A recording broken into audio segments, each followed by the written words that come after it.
Hello there. Here we are again with my 1957 Simplicity. I got a new seat for it. I got the seat upholstered for it, and I flipped the steering wheel. I changed it around.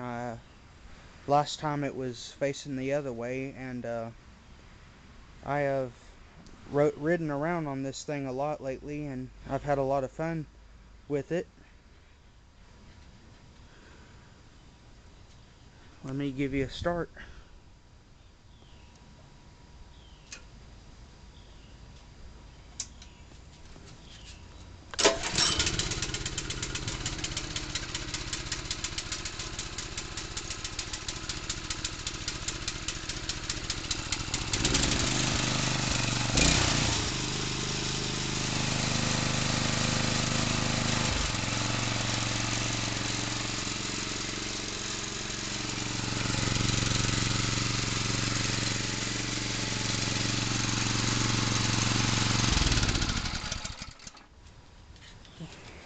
Alright.